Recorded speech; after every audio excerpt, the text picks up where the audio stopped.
Welcome back, students. Now in this part I'll be telling you about nitrogen family, which is the 15th group. The 15th group of the periodic table comes under the P block. Also I will tell you different compounds. I will be talking about different thermal stabilities, oxidation number, ionization potential in the whole group. So here we begin. Next, students, the topic is nitrogen family. Nitrogen family. Here we go. So this is a group 15 and which contains your nitrogen, phosphorus, arsenic, antimony and your bismuth. The first two elements, nitrogen and phosphorus, they are non-metal. Next two are your metalloids and the last element, bismuth, is a metal. So Bi is your metal.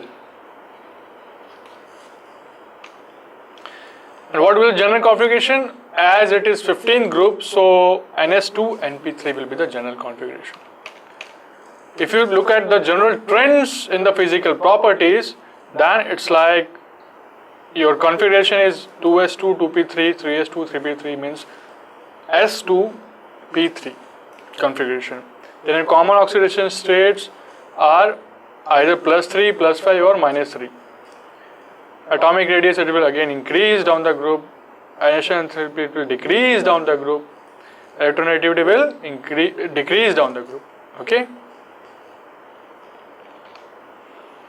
Now, what about the chemical properties? So, first of all, is a decrease in the covalent character.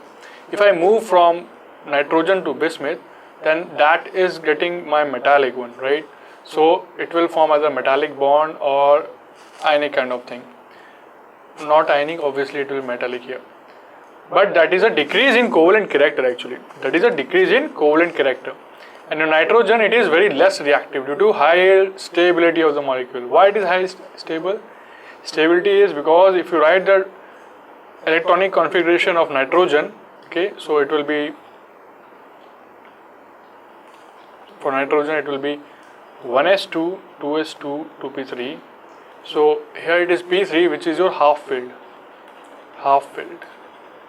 So that's why it is less reactive because it is already stable. Okay, this we have already studied in structure of atom.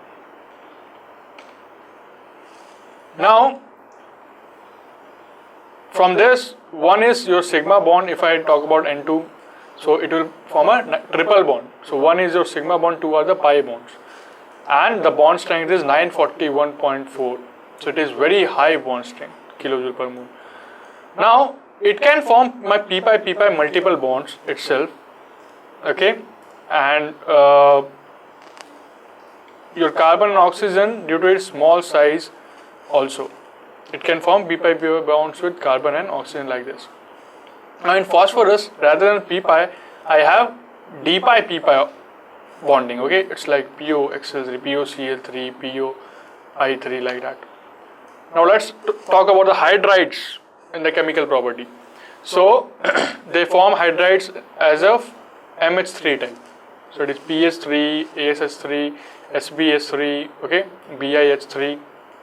PS3 is your phosphine, a very important compound again.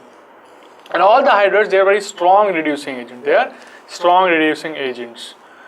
And one thing you must note that phosphine and other hydrides of the heavier members are highly poisonous. These all hydrides are poisonous in nature. If I talk about the structure, then it is a sp3 hybridized structure. Okay, and bond angle, obviously it will decrease down the group because of the increase in mass. So down the group, obviously the stability will also decrease. Stability will the most stable will be my NH3.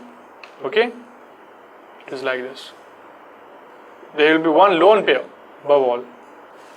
So due to they have that electron cloud there, so they can behave as a reducing agent also.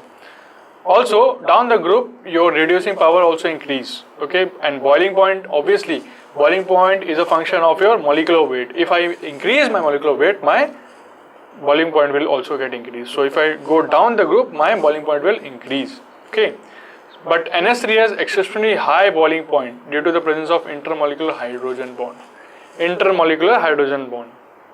So wherever you have hydrogen bond, there my boiling point increases. Now, due to availability of the lone pair, they act as a Lewis base. Okay, they can donate that electron pair to any other element, other compound, other species.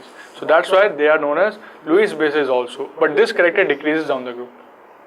Okay, this character decreases down the group. So that's all for nitrogen family. Next, we will learn nitrogen family compounds also after this. The next topic will be. So students, in this part, we saw about nitrogen and its whole group. Also, we checked its chemical and the physical properties. And with respect to hydrides, how was my thermal stability getting changed? We also saw the structure of NH3, okay, where I have one lone pair. Next, I will be teaching you about nitrogen family compounds, important compounds. I hope you must be knowing one very famous important compounds of nitrogen, that is your ammonia. So, I will be teaching that also. So, stay tuned with me for that.